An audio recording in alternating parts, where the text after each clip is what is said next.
Well, hi, good morning. Thanks for joining me here in my shop bay. We're going to be looking at this power supply pretty closely, but first, my headphones are on my bench again, so I'm just going to share with you my sad story. You see, my nice little cat bit his way through this cord, and I made this really high quality splice here to fix it the other day, and finally got around to using my headphones. I left the room with my headphones out, and when I came back, that's what I had. Bits and pieces of it here. But that's not all. As I go along here, he's cut through there.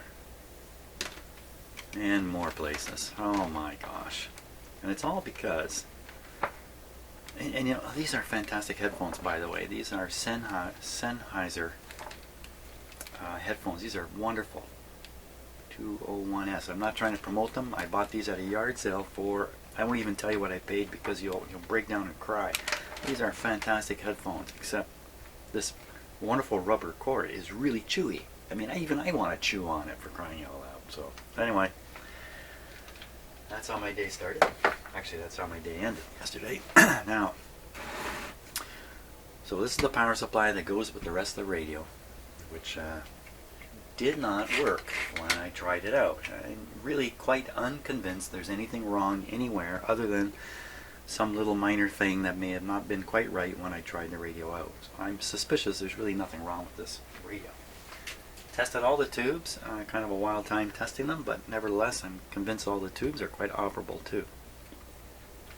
So one thing I did do last time I operated this power supply is I measured the output voltages, or tried anyway, that come on the terminal here, which conveys all the supply voltages into the radio and also receives back the audio output to feed up into these two output tubes. And when I did, I got kind of screwy readings. It didn't make a lot of sense, but I didn't dwell on it because I was well aware I wasn't sure of what I was doing anyway. So now let's get a little more sure, see if we can figure out what these are. Often on these old radios, somebody has labeled these. Somebody's written on it, because I'm sure numerous times over the life of this radio, a person has faced just what I'm facing right now, which of these is B plus and which one's ground and all the rest. Another thing that's got me kind of curious here is this capacitor here. This is an 8 microfarad capacitor, 450 volt. It's got lots of strength. I'll repeat this. I did test it in circuit, which is not a terribly valid way of doing this. I did test it in circuit with this.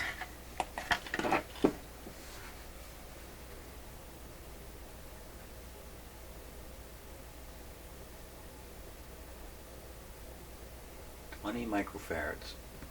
Yeah, it's an 8 microfarad capacitor, but you see it can be paralleled with other capacitors. Maybe that's how it gets up to 20.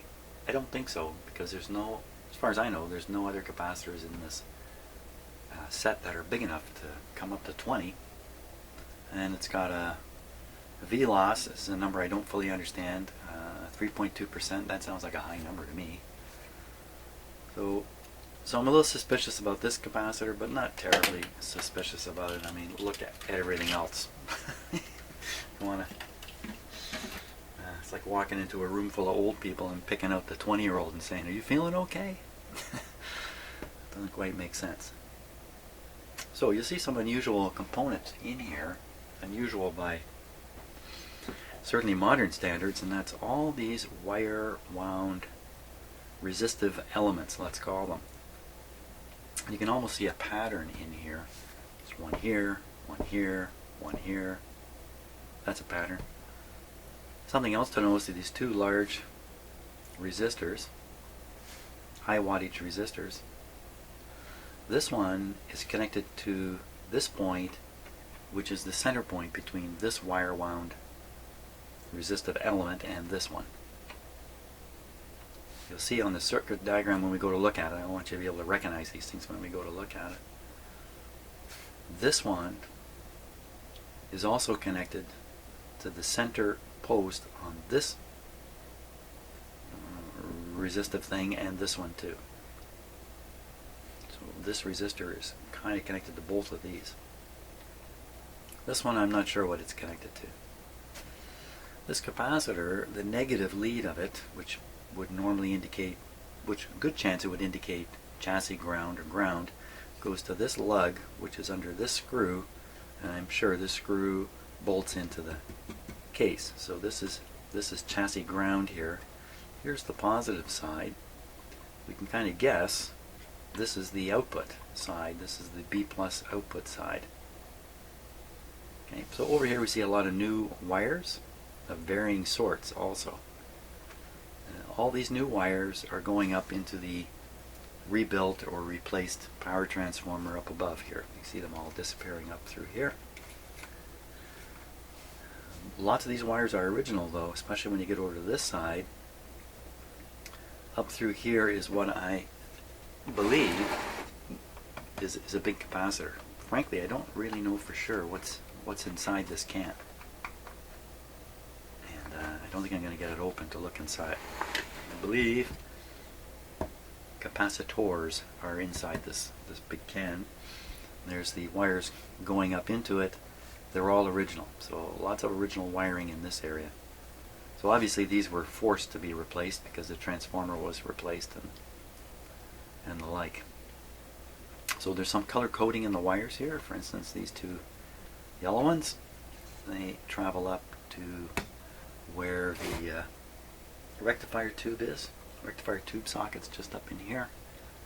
Pretty sure these are the 5-volt heater wires coming out of the transformer.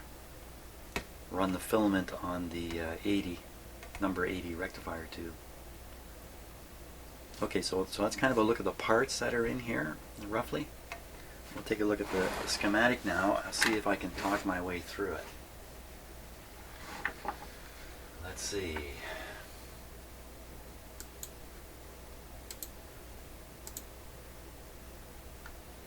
Okay, so we're looking at the schematic now, and what we really want to concentrate on is over here. So all this stuff right in here.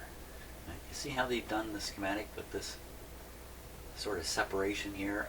This represents the bundle of wires that are traveling between the radio chassis and the power supply chassis. So maybe the first wire we want to spot is this one. This one here.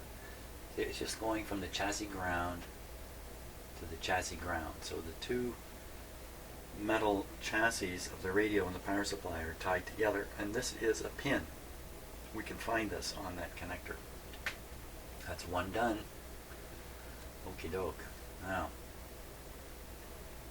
another fairly easy one to find would be this one up here, as long as we can spot this connection to the plate here and trace this wire, which maybe I'm talking through my hat here. The rest of them, well, let's just leave those alone. And for now, I'll go down here. We'll start at the power supply plug. 110 to 90 volts. Wow. Voltage was scarce back then, because 90, I think at 90, modern electric systems cut the power because they don't want to supply such a low voltage for fear of damaging motors. Big motors. Big industrial motors. So my house, it's not 110, it's more like 125. But there was a gizmo, that's what this must be. These three things here. Yeah, see, I thought these were capacitors. I've been looking at them and wondering, what the heck have they got capacitors here? But see, they're drawn just a little different than how capacitors are drawn. So this is that system where you select what your line voltage is. So in my case, I've selected the highest line voltage. My little plug must be shoved in here. So this is connected through. But right, with the higher voltage, less windings on the primary. That seems to make sense to me. Does that make sense? Even that doesn't make sense. Maybe you need more windings. More windings for the higher voltage.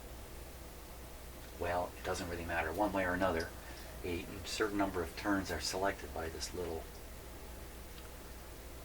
thing, switch, I guess. Okay, take a look at how they've done this. This is very typical in radios. So capacitor, between them is the chassis ground.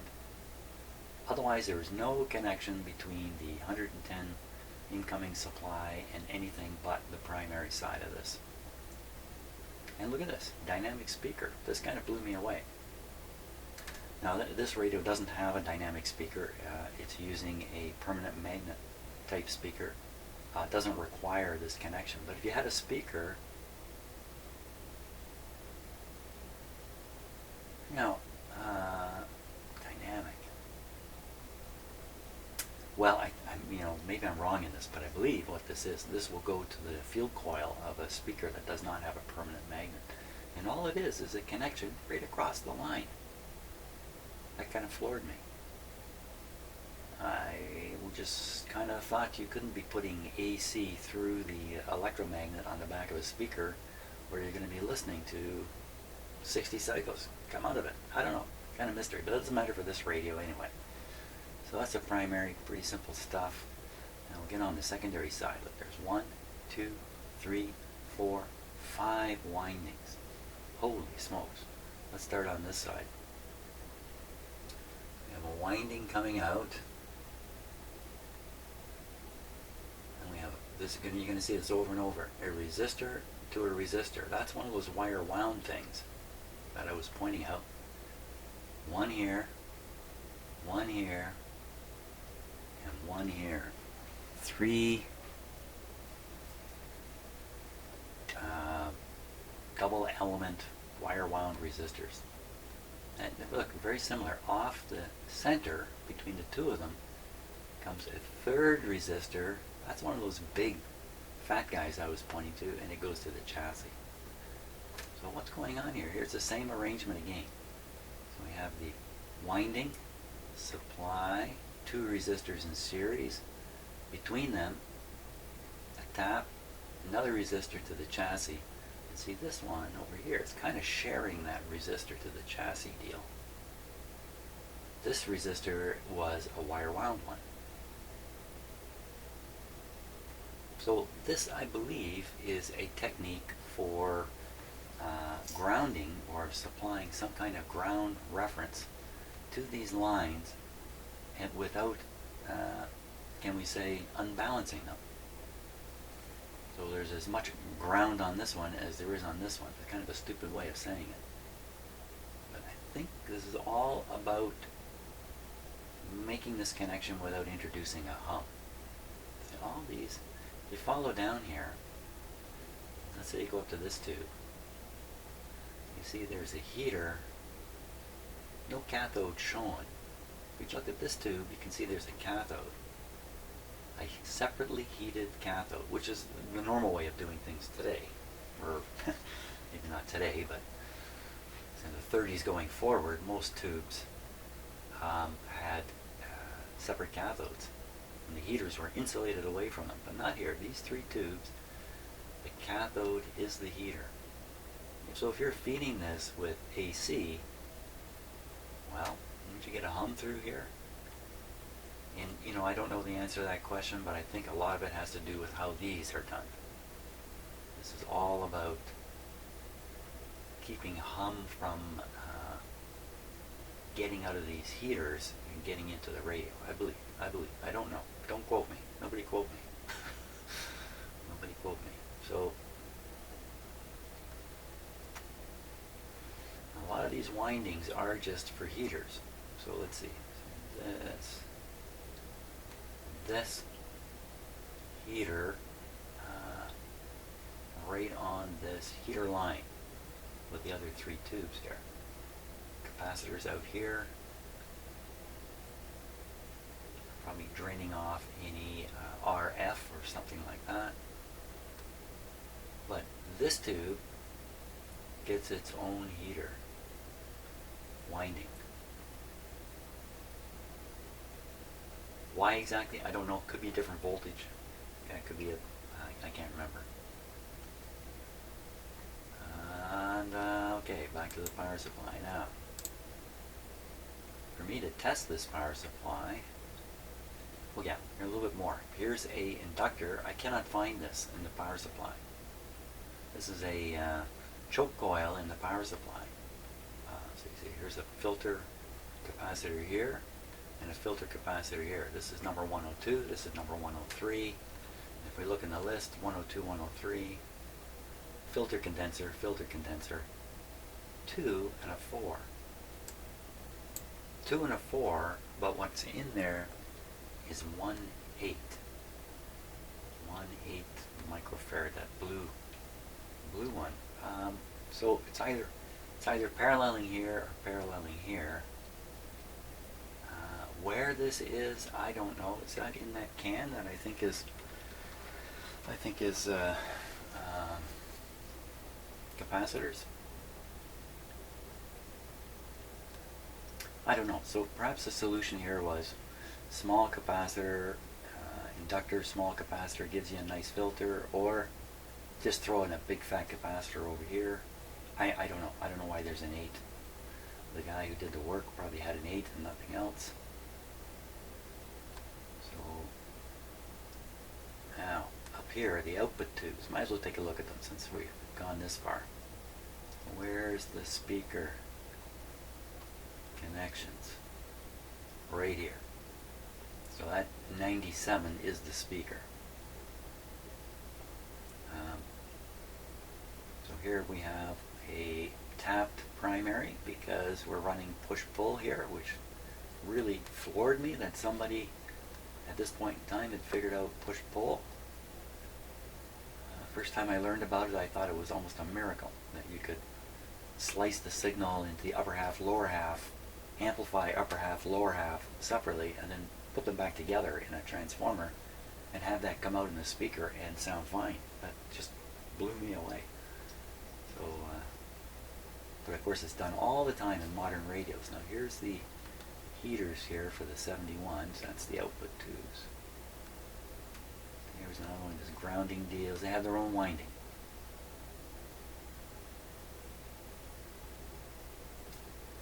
The grid here is so this is how they to make a push-pull tube arrangement operate. You've got to get the signals going to the grids 180 degrees out of phase.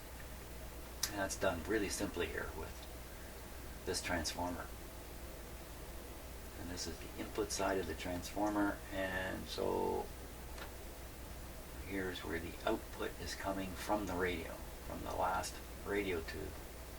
Notice the last radio tube coupling to the earlier tube is done with an audio transformer with a metal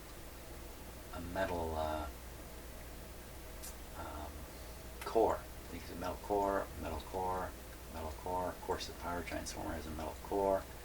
Even this guy's got a metal core. But if we come down here to the RF transformers, they don't want or need a metal core. It's just air core transformers here. Those are the ones that are under the big copper domes. So what to do about all this? Well, we've got heater voltages to check. They're going to appear on either side of these double resistors. Very easy to check. There's 3 of them. We check them all. Boom, boom, boom. And a B plus we can find somewhere.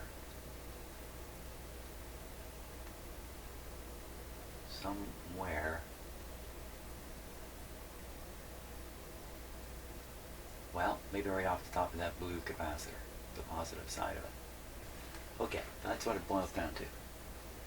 Either side of these weird wire wound resistors and the capacitor. Let's go.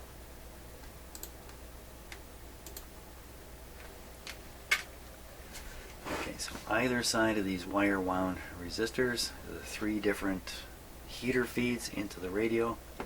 We'll just put a voltmeter on it, see what's there. Number 2, we'll go on the positive side of this capacitor on the assumption that this is the B plus output.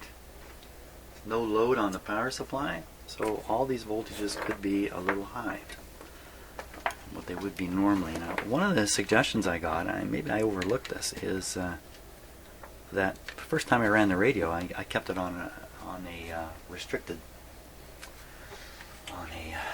restriction bulb way up here. Here it is, up here. And that maybe it was too much of a restriction. I left the bulb in, I think, the whole time I ran the radio. Never took it out. Can't remember looking over at this voltmeter. Can't remember what the actual supply voltage was. But I did notice the light was not lit. So my assumption was there's more than enough reaching this to power it normally. Maybe I was wrong in that. Maybe that was the whole problem last time around, was I simply didn't supply this thing with enough line voltage. Could be the case. Probably discover that. Let's get out a voltmeter here. And I'm going to be using a totally isolated voltmeter because I'm kind of taking voltage readings in the middle of the circuitry, not where one end is at chassis potential. So I'd rather use a completely isolated meter. Then, didn't that hurt? Then, there's my little meter holder guy. Put him in there. There we go. That's a lot better. 200 volts.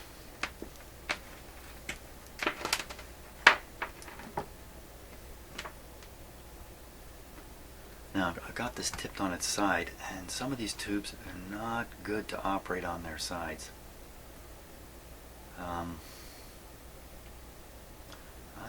I'm going to guess that these 71s should not be operated sideways.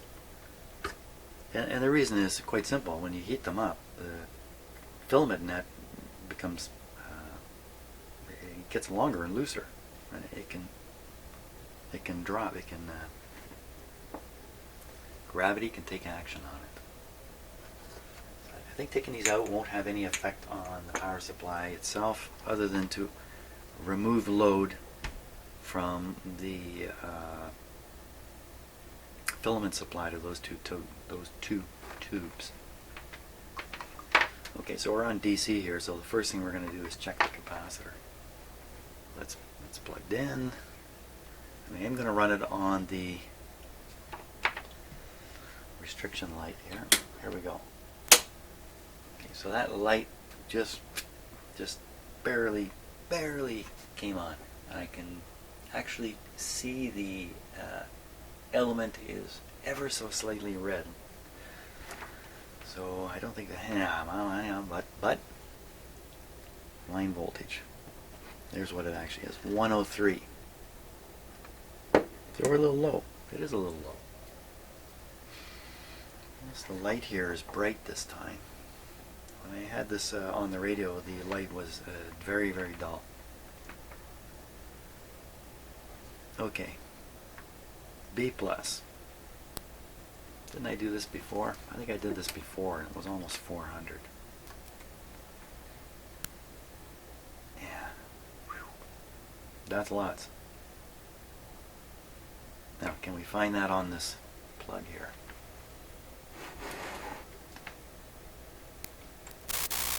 Pretty easy. One end. If I were smart, I'd put the ground at the other end. That's probably the ground terminal. It's a green wire right to this terminal here, right to this ground terminal. So B plus at one end, ground at the other. Then what do we got in between? 1, 2, 1, 2, 1. Okay, so we need to convey 2 heater voltages because the third one actually stays in this chassis. So only 2 heater voltages need to pass. So we have 1, 2, 1, 2. And then we need to take the audio back somewhere. Perhaps here. So I'm not saying that's how these are organized. Just saying among these internal ones, it's a pair of heaters and a signal coming back. A pair of heaters should be easy to find. Okay, pair of heaters. Let's go. See what's going on here. Again, this is somewhat of a false measurement because there's no load.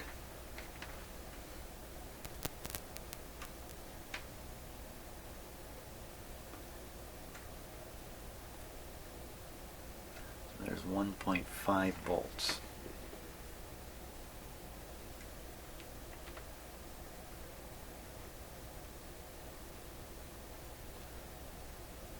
Okay, this one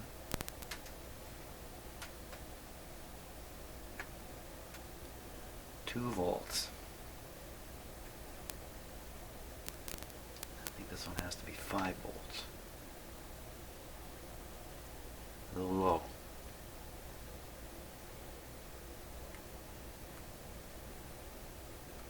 The 5 volts, I believe, is heading for the rectifier tube. Can we see that in this wiring somehow? Yeah, see these blue wires? Where are they going? Well, not going to the rectifier tube. Where are they going? There's 300 volts in this thing. I gotta lower my voice and be careful. I can't really see where the blue is going. But those are the right voltages. 1.5, 2, and 5. This all seems correct.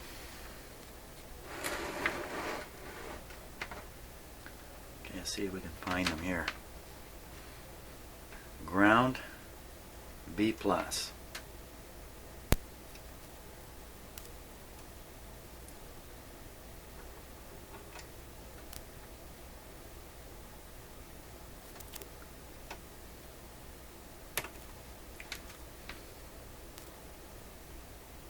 I may not be. These may not be related to each other.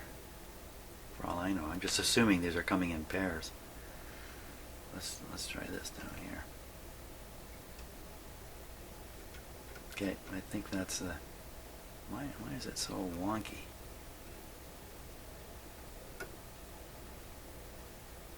Hanging around 2 though, isn't it? That'd be the 2. This would be a 1.5. Yeah. This will be the input signal. That's what that would mean. Now, can we follow that input signal one? There's a green wire. There's a green wire here.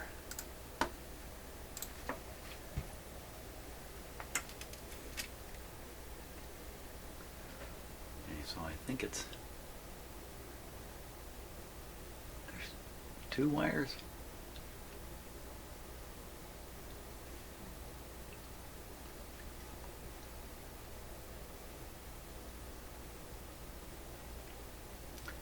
Wires.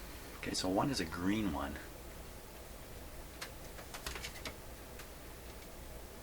It's not in very good condition either. I think I talked about changing that one. Disappears up in there and reappears right here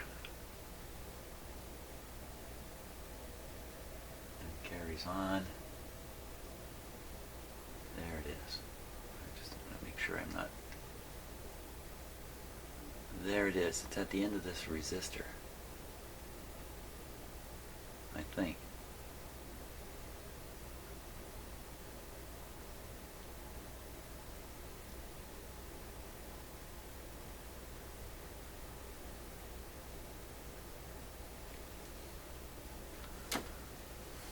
Keep telling myself 350 volts, 350 volts.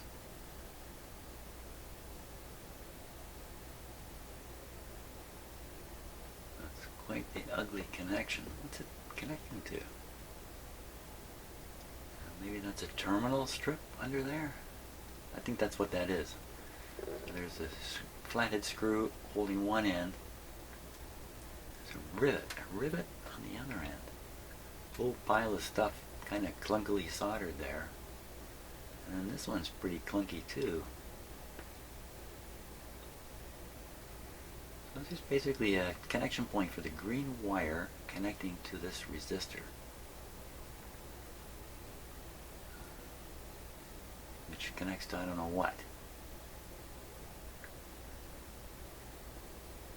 green wire. So wire coming back appears to go straight through a resistor. Let's see if we can find that on the schematic.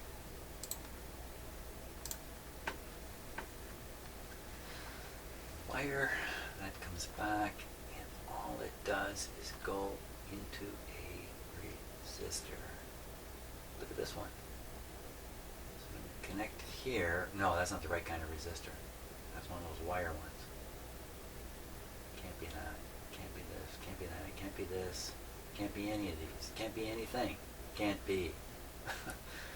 Wait a minute. Look at this one. Hey, here's a resistor in the open. We'd connect to the top of it, and then the wire would head off to this thing. And it looked, you know, the wire that was heading off looked like a transformer lead wire. So I think this is the resistor. So what have we got happening here? So this is the high voltage coming out of here. The B plus, B plus, B plus to the plate, the B plus through here, the green wire, and then onto, yes, onto the plates of these other tubes. So the green wire, but I thought I read high voltage on the other. What am I saying? I don't know. Let's go. 2 ways for B plus to get into that radio. One way is on this wire, just to the output tube, and this other wire. So there's two terminals, 2 high voltage terminals. If I had everything plugged in and operating, one would show a slightly higher voltage than the other, I'm pretty sure. Well, I'm not sure. I think this would show a slightly higher voltage than this. Don't know about right now with it open circuit. They're all kind of read the same. Okay, so this resistor, we should find to chassis, we should find full B plus on one side of it. Same thing here, same thing here. Okay, quick. Oh, I just clicked the wrong thing on my computer.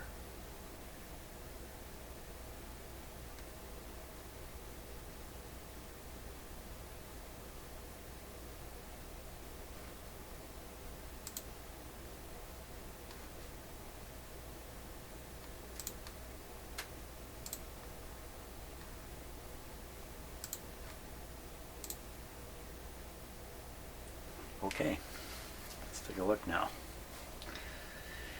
High voltage should be found 2 terminals. One with the green. This is the green. There it is. 371, and the other one here. 371, yes. With no load, they're going to show the same voltage. But the one with the green is the one that's supposed to carry on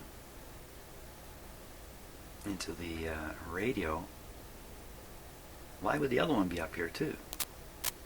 The other one was the feed to, no, it's not the feed to the output tubes, it's a feed to the detector tube or the last or first amplifier or something or other in the radio. So for sure. Okay, I got it. And it's all here. B plus, B plus,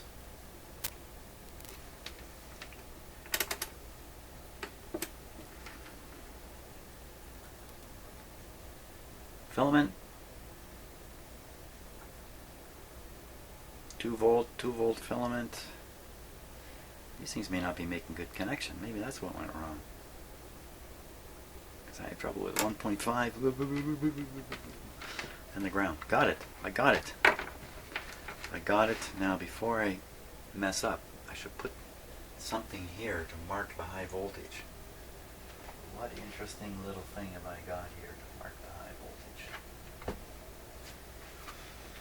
Not much.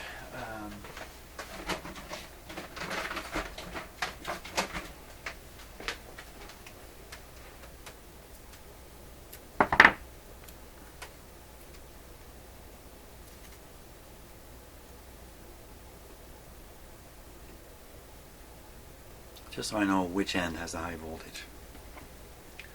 That's green for ground.